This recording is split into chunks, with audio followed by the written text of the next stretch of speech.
Bismillahirrahmanirrahim.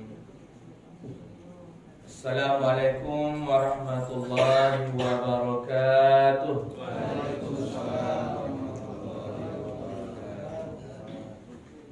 Alhamdulillah, wassalatu wassalamu ala rasulillah, Sayyidina wa nabiyyina Muhammad ibni Abdillah, wa ala alihi wa sahbihi wa mawalah.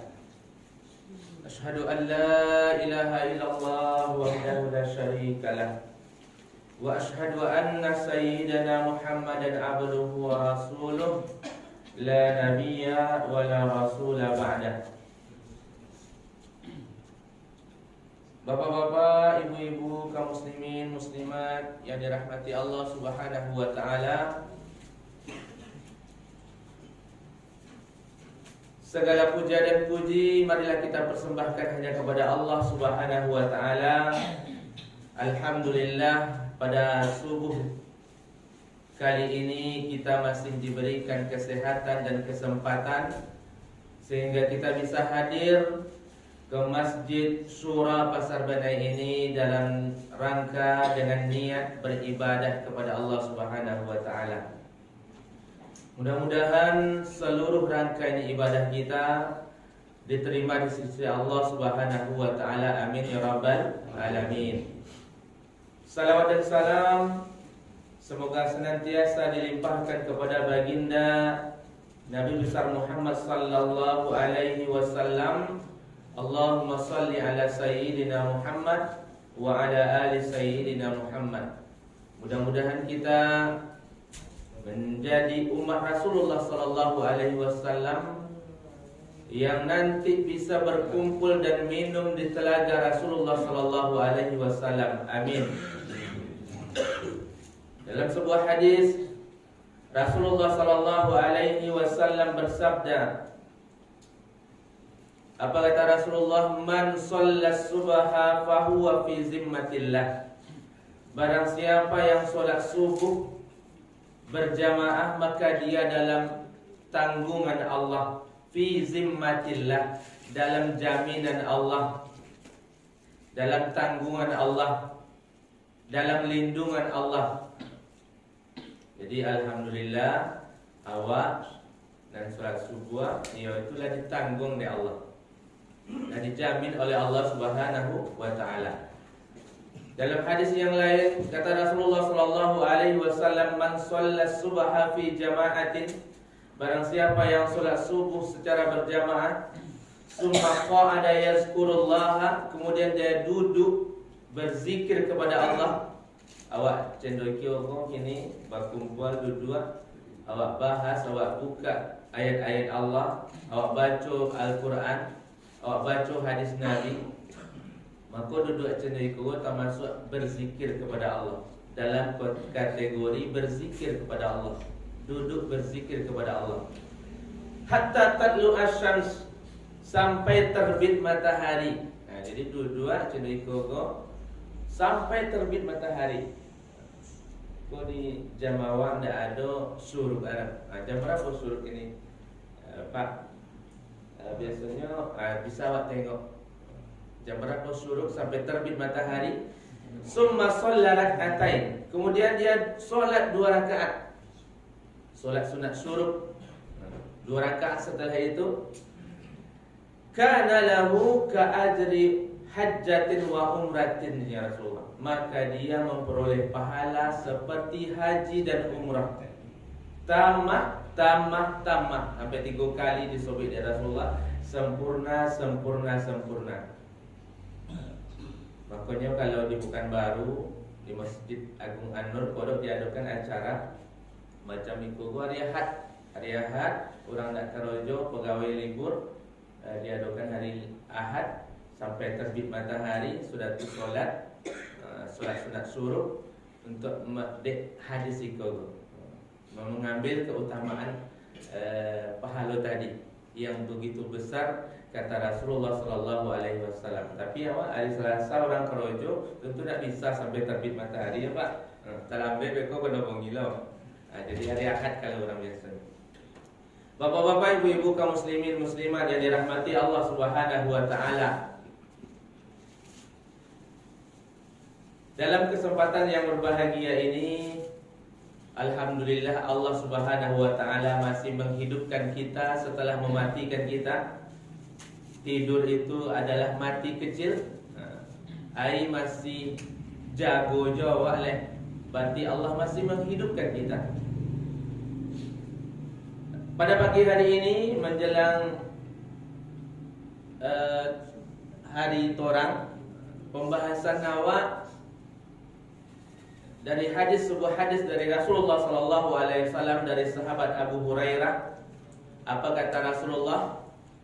Sab'atun, ada tujuh golongan manusia, bukan 7 manusia, 7 golongan manusia. Sab'atun yuzilluhumullahu fi zillatin. Allah berikan naungan kepada mereka dalam sebuah naungan. Yauma la zilla illa zilluhu. Pada hari itu tidak ada naungan kecuali hanya naungan Allah Subhanahu wa taala. Jadi ada 7 golongan manusia yang akan mendapatkan naungan dari Allah ketika kita nanti berdiri di padang mahsyar, berkumpul di padang mahsyar. Pada hari itu tidak ada naungan, tidak ada tempat berteduh, tidak ada batang sawit bukit batu dua, tidak ada pepohonan, tidak ada bangunan. Padang mahsyar itu luas seluas mata memandang, datar, tidak ada gunung, tidak ada lembah. Seluruh manusia yang pernah hidup di muka bumi ini berkumpul di situ. Bukan banyak. Segala manusia yang pernah hidup berkumpul di situ, dihadirkan di situ. Tidak bisa absen. Dan absenlah besok Sukri. Tidak akan datang dan besok tidak bisa. Sebab kita dihadirkan kakun. Tidak bisa awak alpar, awak dihadirkan ke situ. Berapa lamanya manusia berdiri di padang mahsyar? Disebut oleh Rasulullah dalam sebuah hadis, 50 alfasana. 52.000 hadis, 52.000 tahun. Jadi tidak seminggu, 2 minggu, tidak sebulan, 2 bulan berdiri di padang mahsyar itu. Lama. Memang kehidupan awak setelah dunia kau masih panjang perjalanan awak. 50 alfasana, 52.000 tahun berdiri di padang mahsyar. Tak sebentar. Tapi 50.000 tahun tu bagi orang mukmin terasa sebentar. Kalau memang betul-betul orang mukmin. Ini bisa deh Allah. Waktu yang panjang tu terasa sebentar, bisa. Allah Maha Kuasa. Ada ketika hidup di dunia je lah, dulu pernah sebuah kisah diceritakan di dalam Al-Quran. Ashabul Kahfi diceritakan dalam Al-Quran. Ada 3 orang pemuda yang terkurung di dalam gua. Batu menutup pintu gua tadi, sehingga 3 pemuda tadi tidak bisa keluar, terkurung di dalam. Akhirnya ketiga pemuda tadi tak tidur di dalam, tak tidur. Hanya merasa tidur tu sebentar, hanya cenderung tidur siang terasa deknya. Tapi begitu bisa keluar dari dalam gua tadi, tu seno nyula tak tidur ratusan tahun. Ratusan tahun rupanya tak tidur di dalam tu. Duit koin yang ada di dalam sakunya waktu dia belanja tak laku lah. Rupanya zaman lah berubah, orang yang dulunya duit lah berubah, tak kojik. Rupanya nyola tak tidur di dalam tu ratusan tahun. Itu bisa oleh Allah Subhanahu wa taala. Mudah bagi Allah. Waktu nan panjang tu terasa sebentar bisa. Jadi waktu di padang mahsyar tu sebenarnya waktunya panjang, tapi bagi orang mukmin terasa sebentar. Mudah-mudahan awak termasuk dan merasakan itu. Amin ya rabbal alamin. Apa kondisi manusia ketika dikumpulkan di padang mahsyar itu dulu. Dalam sebuah hadis disebut dari Rasulullah sallallahu alaihi wasallam, yuhsyarun nasu yaumal qiyamati hufatan. Manusia besok akan dikumpulkan pada hari kiamat itu hufatan. Hufatan itu artinya tidak pakai alas kaki. Jadi tidak ada sandal awak besok. Tidak pakai sandal, tidak pakai sepatu awak. Tanpa alas kaki, hufatan. Uratan, tidak berpakaian, tidak ada pakaian awak. Seperti kita lahir dari perut ibu kita. Wa gurlan, dan tidak dikhitan. Contoh pertama lahir. Wa gurlan, tidak dikhitan. Ketika Rasulullah SAW menyampaikan hadis itu, tak ada unggar dari Aisyah. Aisyah bertanya ke Rasulullah, An-nisa wal rijal ya Rasulullah, laki-laki dan perempuan wahai Rasulullah. Jenyo Aisyah. Tentu Aisyah heran.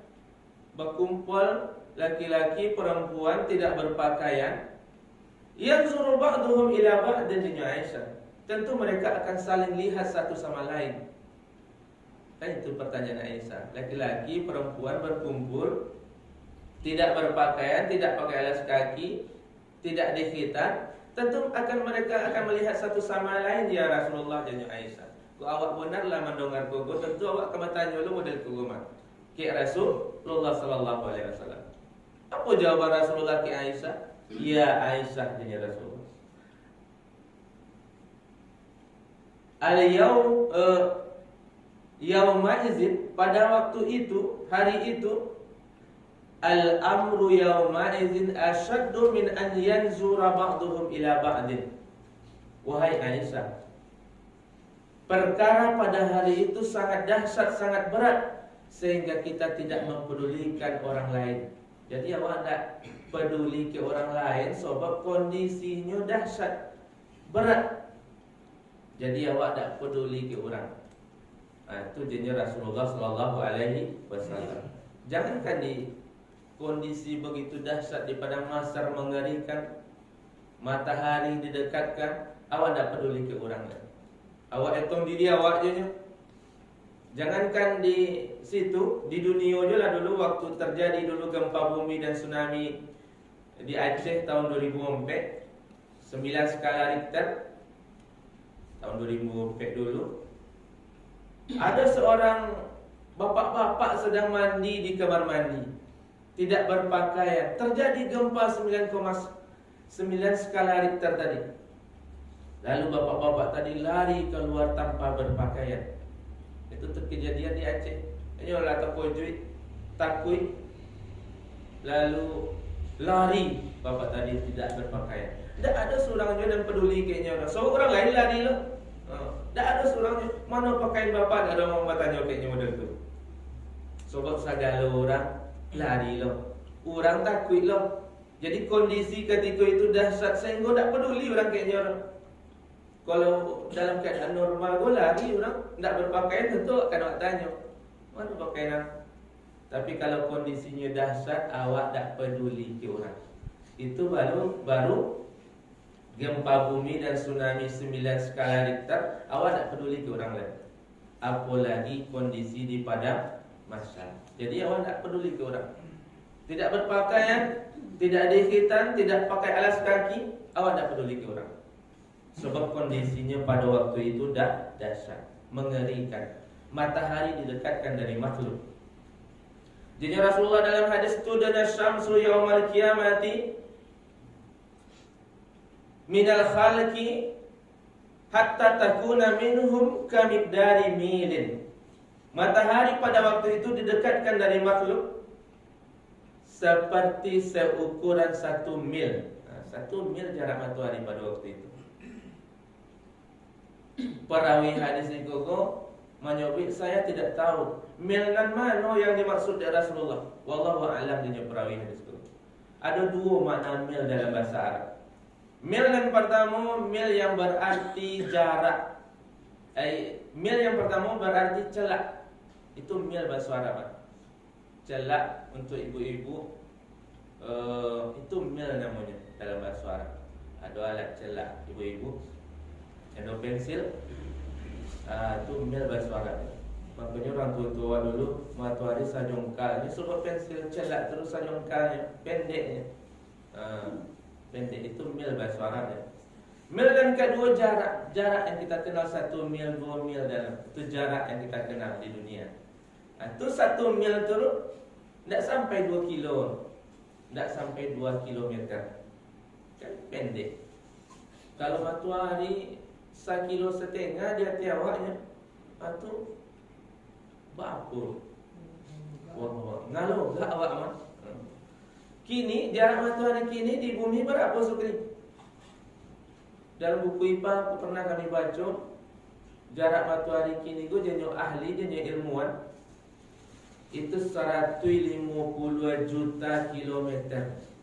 Jarak kini go 150 juta kilometer. Sedangkan jarak 150 juta kilometer go nak tolok dia awak dari pagi sampai petang barampai. Tu risiko bapak-bapak atau ibu-ibu nak bisa dari pagi sampai petang dapat dua dengan jarak matahari kini go ndak ada dan sanggup sampai luhur jo lah kaki kan awak. Apalagi pada kini le. Nyo berapa angin matahari itu Sukri? Dicolek lo di ilmuwan kulit matahari bagian luar itu anginnya 6.000 derajat Celcius. 6.000 derajat Celcius itu bagian luar, bagian kulit luar. Bagian inti matahari di dalam, nyo ada bagian intinya di tengah. Itu anginnya 50 juta derajat Celcius. 50 juta derajat. Apa ya? Lah itu baru matahari. Jadi kok seandainya matahari pun dijadikan lacan itu anginnya naroko tu lebih itu angin 50 juta derajat. Air kalau masak di kompor sampai mendidih ngalogat itu baru anginnya 100 derajat barunya. Tak tolong dia masuk tangan ke dalam air 100 derajat tu. Itu baru 100 derajat. Apa lagi dan 50 juta tadi? 50 juta derajat. Kalau nak mencairan bosi, anginlah sampai 1000 derajat cair bosi tadi. 1000 derajat. Kalau nak mencairan baja, angin sampai 10.000 derajat cair baja tadi. Kau 50 juta derajat. Makanya tak main-main. Apa bahan bakarnya matahari itu Sukri? Bahan bakarnya matahari itu jenyo ahli itu batu. Batu atau apa gudang-gudangnya batu itu wallahu a'lam. Terbakar batu tadi sehingga miliaran tahun matahari itu tidak padam. Kalau naroko bahan bakarnya dalam Quran disebut oleh Allah waquduhan nasu wal hijarah. Bahan bakarnya manusia dan batu. Batu juga. Jadi kalau batu itu kuat angin, tidak sama dengan kayu loh. Makanya orang manitik itu dengan batu. Batu bara angin kuat. Bapak-bapak, ibu-ibu kaum muslimin muslimat yang dirahmati Allah Subhanahu wa taala. Jadi kondisi fayakunun nasu yauma idzin, maka kondisi manusia ketika itu matahari didokek dari makhluk. Fayakunun nasu ala qadri a'malihim fil arab dengan Rasulullah. Kondisi manusia ketika itu, kondisi keringat manusia ketika itu tergantung amalannya ketika hidup di dunia. Jadi polua manusia ketika itu, keringat manusia ketika itu tergantung amalannya ketika hidup di dunia. Minhum mayakunu ila rukbataihi janya Rasulullah. Ada di antara manusia yang keringatnya sampai rukbataihi. Rukbataihi itu dua mata kakinya. Sampai mata kaki. Polua dak air tak guna. Poluanya sampai mata kaki. Itu matahari dokek tadi kan. Wa minhum may yakunu ila haqwaihi, dan adolo manusia nan karingi air sampai pinggang. Sampai pinggang. Dalam separuh. Wa minhum may yaljamuhu iljaman, dan adolo nan hampir terbenam, hampir tenggelam di kapuk karingi air. Wa asyara Rasulullah biyadihi ila fami, dan Rasulullah mengisyaratkan dengan tangannya sampai ke hidungnya. Berarti hampir tanggulah hidungnya. Tergantung amanah wak ketika hidup di dunia. Jadi tidak ringan dah. Hari-hari setelah dunia itu bisa tidak ringan. Makanya di dalam Quran disebut Allah, fa yauma idzin yaumun asir. Hari itu hari yang tidaklah mudah. Tidak ringan, makanya awak mencari bekal gini untuk kehidupan akhirat. Bapak-bapak, ibu-ibu kaum muslimin muslimat yang dirahmati Allah Subhanahu wa taala. Dalam kondisi itu tuh ada 7 golongan manusia. Dan Allah beri naungan. Orang lain kepanasan dan 7 kegondak kono dek kepanasan. Orang lain kangen enyodak. Mudah-mudahan awak masuk salah satu dari 7 golongan itu. Dalam hadis disebut dari Rasulullah. Dalam yang pertama apa seperti? Dan pertama imamun adil. Pemimpin yang adil. Itu yang pertama. Dan dapat naungan itu. Jadi tidak ustaz dan yang pertama guru. Tidak guru, tidak apa, tapi pemimpin yang adil. Sebenarnya segala awak pemimpinnya. Dalam secara umum awak pemimpin segala. Jadi Rasulullah kullukum ra'in, setiap kalian pemimpin. Wa kullukum mas'ulun an ra'iyati, dan setiap kalian akan dimintai pertanggungjawaban dari kepemimpinannya. Minimal awak pemimpin di rumah tangga. Kalau ibu-ibu pemimpin bagi anak-anaknya, jadilah awak pemimpin yang adil. Tapi kalau tidak adil awak, maka itu akan menjadi malapetaka bagi awak besok. Tak bisa awak adil. Atau awak dapat jabatan di dunia kok, maka gunakanlah jabatan awak tu memimpin dengan adil. So pemimpin yang adil kau dapat naungan istimewa, pahalanya godang. Pemimpin yang adil. Ini zaman kini kau di akhir zaman kau lah payah mencari pemimpin adil. Banyak pemimpin zalim. Mudah-mudahan awak dapat je pemimpin yang adil tu. Amin ya rabbal alamin. Negeri awak khususnya dapat pemimpin adil. Tapi di akhir zaman tu banyak yang zalim. Mudah-mudahan awak dapat pemimpin yang adil tadi. Pemimpin yang adil tu pemimpin yang berapa sukri. Pernah Umar bin Abdul Aziz menyurati Amirul Mukminin. Pemimpin yang adil itu seperti ayah dan ibu yang menyayangi anaknya. Jadi ayah dan ibu yang menyayangi anaknya. Beri makan kalau nyo lapar, beri minum kalau nyo haus, beri tempat tinggal. Perlakukan secara adil. Jadi ayah dan ibu kepada anaknya. Itu pemimpin yang adil. Ayah ada suruh ke awak lo. Mudah-mudahan ada pemimpin yang adil. Itu yang pertama yang akan mendapatkan naungan. Jadi kalau awak dapat jabatan kini, gunalah jabatan itu untuk menolong agama Allah Subhanahu wa taala. Jadi jabatan itu amanah. Umar bin Abdul Aziz ketika diangkat untuk menjadi khalifah, Umar bin Khattab ketika diangkat menjadi khalifah, Umar tidak gembira, malah itu dianggapnya sebuah musibah. Bersedih Umar. Apa dia Umar toga, Umar berdiri. Kalau seandainya dan betul benar dan ini, maka ikutilah. Tapi kalau seandainya dan salah, tegur cok dek kalian. Tegur dan saya ini bukanlah yang terbaik dengan Umar. Jadi Pak itu dulu menganggap jabatan itu amanah. Kalau zaman kini entahlah, banyak yang haus jabatan. Mudah-mudahan niatnya elok mencari jabatan itu untuk kebaikan. Sebenarnya boleh bebannya disebut di akhirat. Pertanggungjawabannya boleh. Tapi elok pemimpin yang adil. Makanya awak berusaha mencari pemimpin yang adilnya. Pemimpin yang adil itu lahirnya dari masyarakat juga. Pemimpin itu gambaran dari masyarakatnya. Kalau masyarakatnya elok, insya Allah pemimpinnya akan elok, lahir dari situ. Tapi kalau masyarakatnya tidak elok, akan lahir pemimpin yang tidak elok dari situ. Jadi pemimpin itu gambaran masyarakat. Jadi awak tidak bisa menyalahkan, oh pemimpin ada sesuai elok kami mungkin masyarakatnya di situ tidak elok. Dan kedua, ya. Dan kedua, siapa yang dapat nawan yang sukri? Di biswat di padang mahsyar waktu itu tidak ada nawan kecuali hanya nawan Allah. Dan keduanya Rasulullah, syabun nasya'a fi ibadatillah, pemuda. Jadi tak masuk awak orang tua, awak lah tua tak masuk. Pemuda, syabun, pemuda, nasya'a fi ibadatillah, yang tumbuh besar dalam beribadah kepada Allah.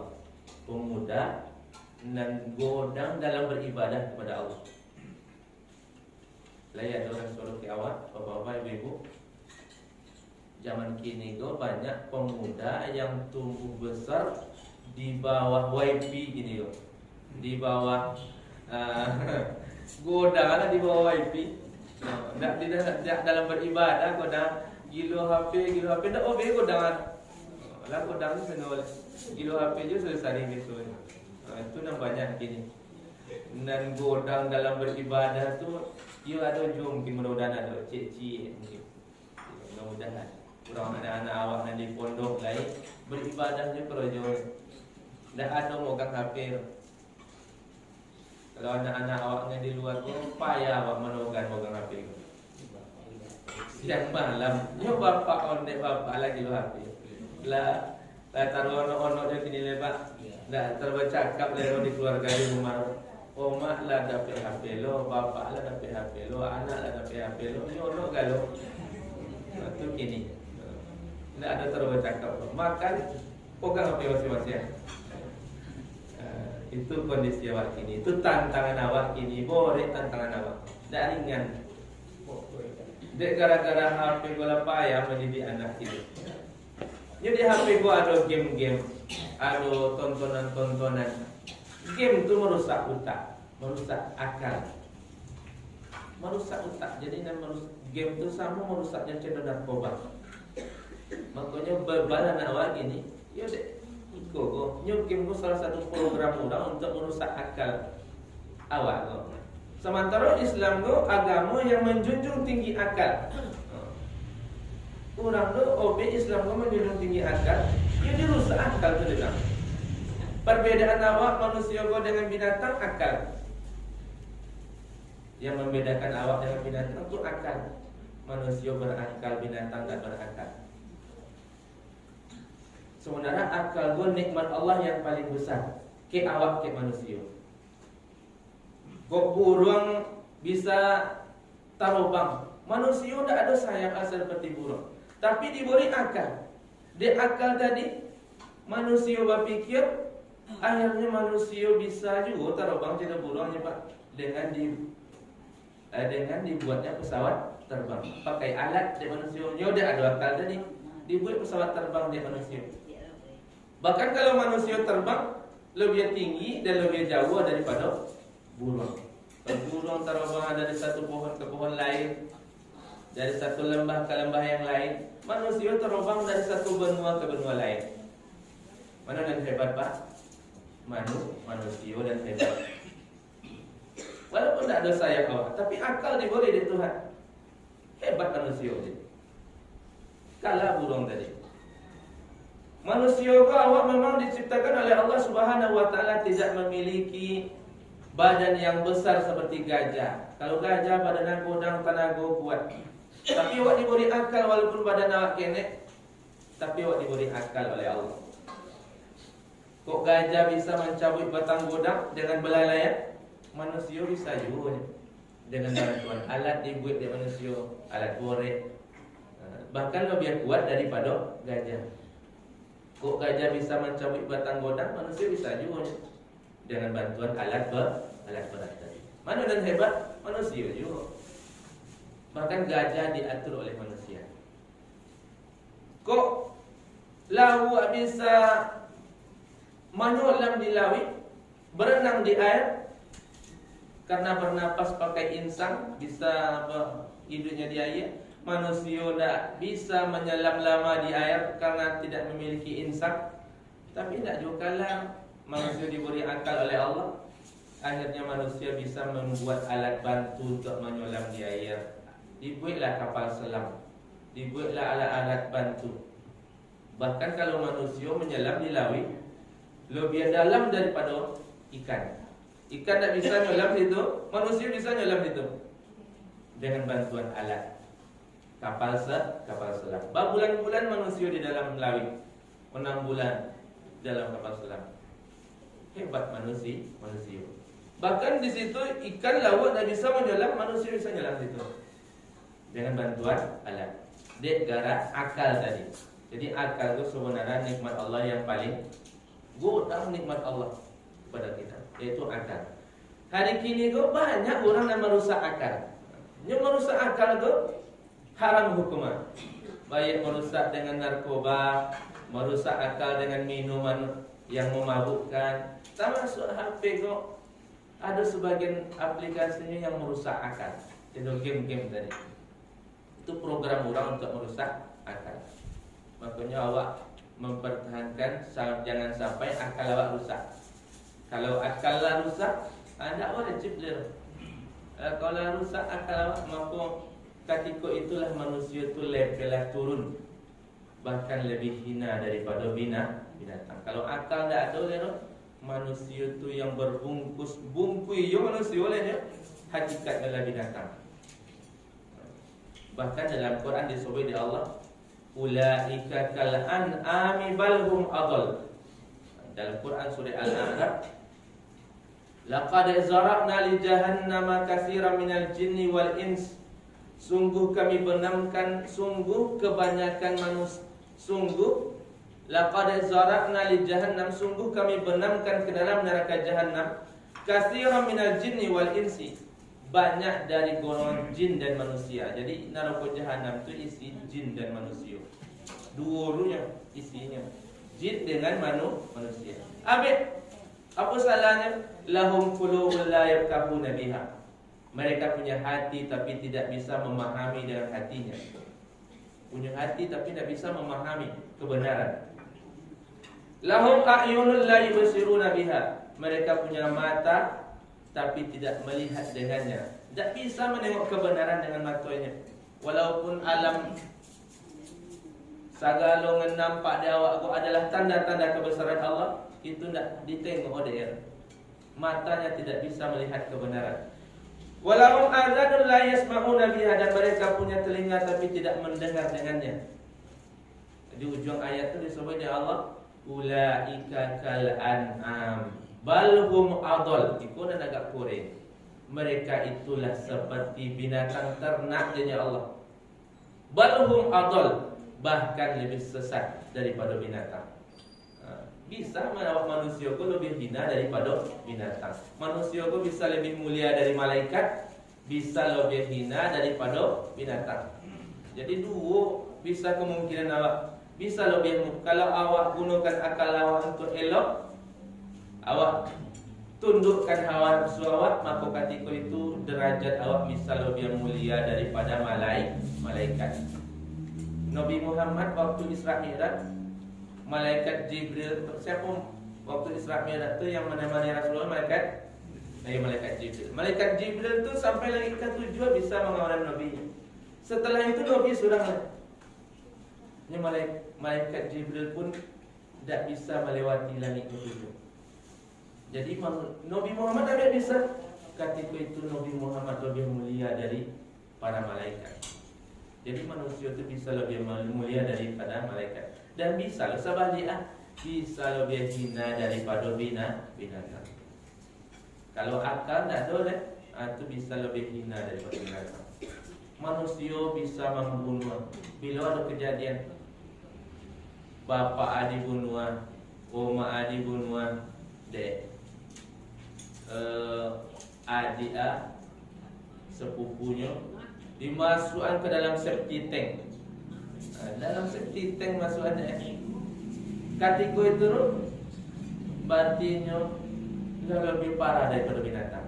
Binatang tak ada bunuh bapaan, tak ada bunuh induan. Ketika itulah berarti manusia bungkui je manusia oleh. Isinya tak manusia oleh. Bila itu kalau akal lah rusak. Kalau akal lah rusak, ia tinggallah rangka je manusia oleh. Isinya tak manusia oleh. Jadi akal tu kan harus awak pertahankan ke anak-anak awak. Jangan sampai akalnya rusak. Dan merusak akal ini banyak. Dan merusak akal tu banyak. Itu dan kedua tadi. Kedua Pak, pemuda yang tumbuh besar dalam beribadah kepada Allah. Alhamdulillah dia waktu layak ada pemuda. Tempat lain payah dari pemuda dalam masjid. Dan ketiga, rajulun zakarallaha khalian, seseorang yang berzikir kepada Allah dalam keadaan sunyi, hening, sepi, khalian, fafadat ainahu, maka berlinang air matanya. Itu dapat naungan lecit. Orang yang berzikir kepada Allah dalam keadaan hening, sunyi, tengah malam, berlinang air matanya. Mungkin bapak-bapak, ibu-ibu ada juga itu. Bangun tengah malam, solat tahajud, setelah itu awak berzikir, berlinang air mata awak, maka itu tu orang yang cendol itu kau dapat naungan besok di padang mahsyar. Ada salah seorang sahabat bertanya ke Rasulullah, "Ya Rasulullah, Islam gola banyak obedient." Dia ajarkanlah saya tentang sesuatu wahai Rasulullah, yang sesuatu itu saya pegang teguh. Apa yang Rasulullah kata orang tadi? La yazalu lisanuka ratban min zikrillah. Senantiasalah lidahmu basah karena mengingat Allah. Disuruh adik Nabi orang tadi banyak-banyak berzikir. Jadi zikir itu pahalanya godang. Tak nampak dia orang amalan nampak, tapi pahalanya godang. Tak nampak dia orang, dan pahalanya godang. Itu macam mengucapkan subhanallah wa bihamdi subhanallahil azim. Itu jenis Nabi dalam hadis, kalimatani, ada dua kata, sakilatani fil mizan, borek kedua dalam timbangan besok di hari kiamat, khafifatani fil lisan, ringan di lisan, sonang menyobi, yaitu mengucapkan subhanallah wa bihamdi subhanallahil azim. Nabi apa dulu nanti makan dek lawak apa? Nabi Yunus. Apa jadi Allah ke Nabi Yunus? Kalaulah seandainya Yunus itu termasuk orang yang tidak banyak berzikir kepada Allah, maka Yunus itu akan mati dalam perut ikan sampai hari kiamat. Akan berada di dalam perut ikan sampai hari kiamat. Ini Allah dalam Quran. Tapi di lantaran Nabi Yunus itu banyak berzikir, maka Allah selamatkan Nabi Yunus. Dimuntar lihat kalau topi pantai Nabi Yunus tadi dek lawak tadi dengan izin Allah, perintah dari Allah Subhanahu wa taala. Kok dek Nabi Yunus banyak berzikir, diselamatkan oleh Allah Subhanahu wa taala. Di antara zikir Nabi Yunus itu yang dibaca dari Nabi Yunus itu adalah subhanaka la ilaha illa anta inni kuntu minaz zalimin. Itu zikirnya Nabi Yunus. Elok baca lo. Jadi zikir itu termasuk istimewa. Termasuklah doa dan zikir banyak tak? Doa dan zikir itu sejalan mah. Doa itu bahagian dari zikir. Doa itu bahagian dari zikir. Maka ketika keluar rumah awak berdoa, bismillah tawakkaltu ala Allah, la haula wala quwata illa billah, berarti awaklah berzikir. Mak keluar rumah awak berdoa, masuk masjid awak berdoa, zikirlah. Keluar masjid awak berzikirlah. Kasihan ni Pak. Wala Pak. Satu orang hari di luar.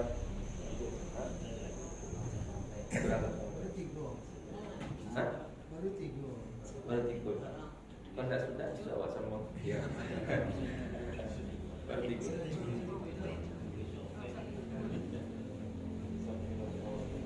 Dan dua tadi baru Pak. Baru tiga Pak. Orang yang berzikir dalam keadaan hening, sunyi, sepi, dan berlinang air matanya. Banyak ini kalau anak-anak awak nak berlinang air mata, kalau tak diboleh paket menangi, itu tak dapat naungan. Tak diboleh paket menangi, itu tak dapat naungan. Orang yang nak menangi keluar air matanya, kau dah berzikir kepada Allah, itu yang dapat naungan. Dan kampet, Pak Ansar menjalan orang. Oh, ibu dah sibuk ah. Tak konsentrasi awak ni dah. Yang keempat. Yang keempat, rajulun tasaddaqa bi sadaqatin. Seseorang yang bersedekah dengan sebuah sedekah, fa akhfaha, maka dia sembunyikan sedekahnya. Tak boleh dia orang nak bantu dia bersedekah. Hatta la ta'lama shimaluhu ma tunfiqu yaminuhu. Sehingga tangan kanan, tangan kirinya tidak tahu apa yang disedekahkan oleh tangan kanannya. Tangan kiri dengan tangan kanan.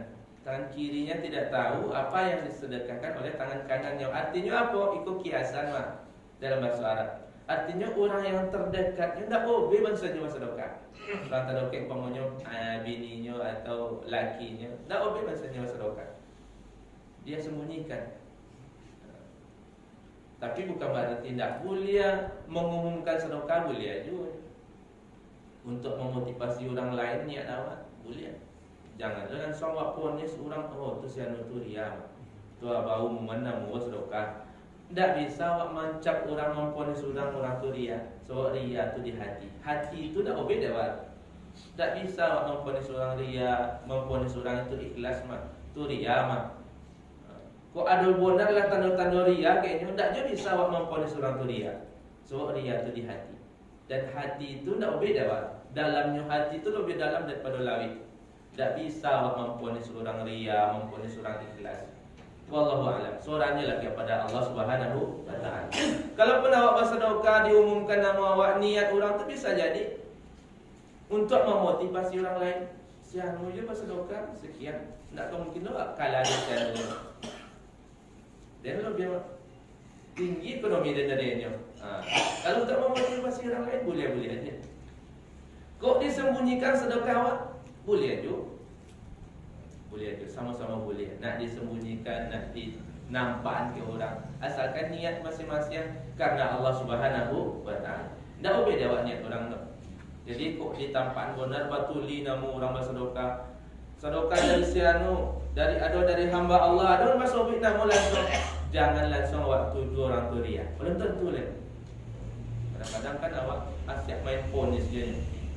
Waktu sianu tu nak ikhlas sama. Atau minta umum mana dia bersedekah. Tak begitu. Kok disembunyikan elok juga. Itu keutamaannya tadi. Awak habis je lah seketik lainnya. Luju-lujunya apa? Dan ke limo leh.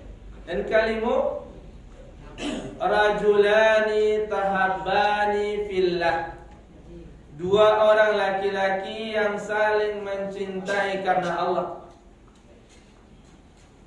Orang yang bersahabat, orang yang berteman karena Allah. Orang yang berteman karena Allah. Tak ada harta berkawanan, tak ada dunia, tak ada jabatan yang berkawanan, tapi karena Allah. Orang pokok termasuk istimewa. Berkumpul dan berpisah karena Allah Subhanahu wa taala. Jadi tidak karena nafsu, tidak karena dunia, tidak karena jabatan yang juga berkawan. Berkawan karena Allah Subhanahu wa taala. Itu yang ke-5. Dan ke-6. Dan ke-6, orang yang akan mendapatkan naungan Allah Subhanahu wa taala besok di padang mahsyar di hari kiamat adalah rajulun da'athum ra'atun zata munsibin wa jamalin faqala inni akhafullah. Seseorang yang diajak berzina oleh seorang perempuan yang cantik, zata munsibin wa jamalin, faqala, maka dia berkata inni akhafullah, sesungguhnya aku takut kepada Allah. Itulah ada dah omongannya dah. Itu orang kota masuk istimewa. Orang lain tak ada nampak, tersembunyi. Ada perempuan cantik, status sosialnya tinggi, diajaknya berbuat zina, itulah ada karena takut kepada azab Allah. Itu pernah terjadi ke Nabi Yusuf. Nabi Yusuf digoda deh Zulaikha, ditolak dengan Nabi Yusuf. Pasal bila Nabi Yusuf dan mengejar Zulaikha. Padahal Zulaikha kan mengejar Nabi Yusuf sampai kuyak Nabi Yusuf baju dilakang. Itu tanda bukti bangsa yang mengojar tu ndak. Zulaikha tu nya Nabi Yusuf go gagah tampan luar biasa. Ditolak oleh Nabi Yusuf. Padahal waktu itu tak ada nampak dia orang pisah aja ni. Zaman iko, zaman kini ko banyak magoda iko. Apalagi di akhir zaman ko. Nginap kadang-kadang di hotel Pak. Diketuk pintu dia orang dari luar. Perlu kawan Pak. Kok iyo je jawab abate wadah. Abate wadah masuk ni tujuan ko. Ayolah jawab. Ayolah. Ayo mah tinggi dari banyak Pak. Kena masuk. Orang yang menolak ketika diajak berbuat yang buruk, berbuat maksiat, ditolaknya karena Allah. Dan datang tu zata munsibin wa jamali, memiliki kecantikan dan status sosial yang tinggi, dan orang sambaran, orang elok. Dan ketujuan terakhir, awak nak konsentrasi kalau ibu-ibu lagi lapor cara konsentrasi awak ni.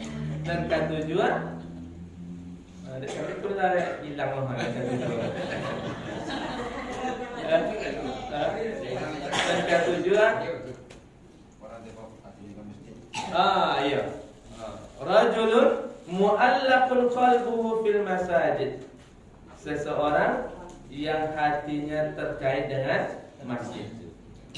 Jadi bapak-bapak, ibu-ibu kan asyik ai poi kawan soji. Asyik kawan soji, mau ngurusin mansoji, mau mengurus mansoji. Mudah-mudahan masuk di sikogo. Orang yang terkait hatinya dengan masjid. Hadir tuli kawan soji, mengurusin mansoji, mengurus mansoji, memakmurkan mansoji. Ikut termasuk orang yang dapat naungan besok di padang mahsyar. Jadi walaupun tak dapat jawab imbalan di dunia, mudah-mudahan besok di akhirat. Di dunia kan mana pula mengurus mansoji itu. Tak bagaji tu. Makanya kadang-kadang tulak menolak jadi pengurus mansoji tu. Saya nolak. Mudah-mudahan awak termasuk orang yang memakmurkan masjid dan selalu mansoji. Amin ya rabbal alamin. Tidak bisa kita meraih kemuliaan Allah kecuali dari mansoji itu. Nabi Isa wal Isra Mi'raj perjalanan dari mansoji ke mansoji, dari Masjidil Haram ke Masjidil Aqsa. Baru Mi'raj. Jadi kalau awak nak Mi'raj lo dari mansoji ke mansoji lah. Tak bisa awak tinggalkan masjid. Demikian dulu yang dapat kami sampaikan. Mudah-mudahan dari 7 golongan masuk salah satu awak dari orang yang mendapatkan namun Allah Subhanahu wa taala. Amin ya rabbal alamin. Demikian yang dapat kami sampaikan. Mohon maaf atas segala kekurangan kami. Itulah pembahasan awak malam hari pada subuh hari berdasarkan hadis Nabi, hadis yang sahih.